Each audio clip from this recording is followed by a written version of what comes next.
Stewardship and conservation is really important to us on this farm. The benefits of implementing these practices are very broad and very significant, I would say. When you implement practices in regards to soil health or in regards to financial health or things like that, it's all about the longevity of the operation, right? So our family farm has been in existence for almost 180 years at this point, and that's not by accident. You know, there's been up years and there's been down years, but it's always looking forward into the future.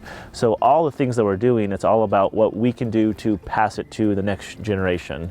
It's not about trying to take from the land so that we get the most out of it. It's about what we can do to give to the land so that it's the best that it could possibly be, so that we can live off of it and then the next generation can as well. Something that is very unique about the farm altogether is that it's really two operations that are working side by side. Austin and myself, we own Stanton Brothers, which is the eggs, the production, the processing, the sales of those, which is a very direct-to-consumer, more of a new generation model. And the second side of that is my parents, very traditional, beef cattle, row crop, pasture, hay. Two businesses that are separate, but just working together side by side.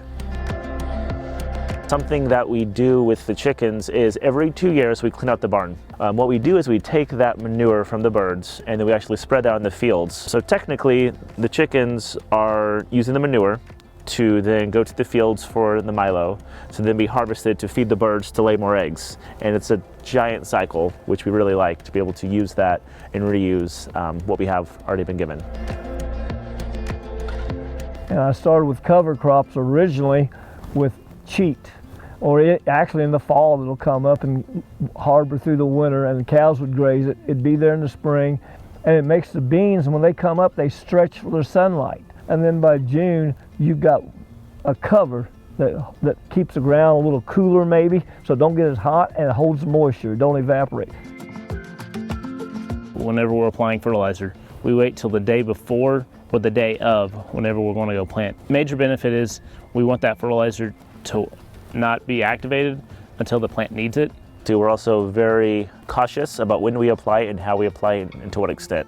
So we make sure there's at least 72 hours without rain in the forecast before we apply it, just to prevent runoff so that it all goes into the soil and goes where it needs to be. We're also very cautious on lightly applying it, so we don't over apply it in the soil as well to damage the soil, but that it gets the nutrients that it needs and not too much nor too less. I always contoured farm along with the grass strips. So the fences are intentionally done the way they're done. It's a good ground for farming, and then it also makes an actual barrier for the water running. When it hits that fence line, hits that grass, it'll build up. As far as also on the conservation side with water management, I've built several ponds around. They're dual purpose, for conservation, save the soil, not start a ditch, and for water for livestock.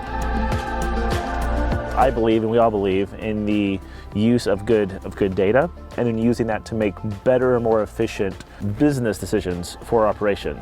So for example, when we began, we had chickens in a situation where we just fed them constantly, or we fed them once a day. And through some research and through data collection, we've understood now that we actually feed them 4 times a day at certain points of the day to increase efficiency of egg production, as well as to be the most efficient with what grain they are being fed and converting that into eggs. But we use data all over the farm in regards to the way that we plant our crops and when we plant them, and in regards to soil temperature and soil health. So it's to start building that archive, and so that years down the road, whenever we look at, well, it's been a dry spring, like what did that look like for our yields? When should we have planted? And so we can start making better decisions. It's a legacy. You know, it's been passed on to me, and I want to pass it on to my sons, and hopefully they can pass it on. So it's not really about what I'm doing today for me, but it's about what I'm doing today to be able to pass it on to the next generation.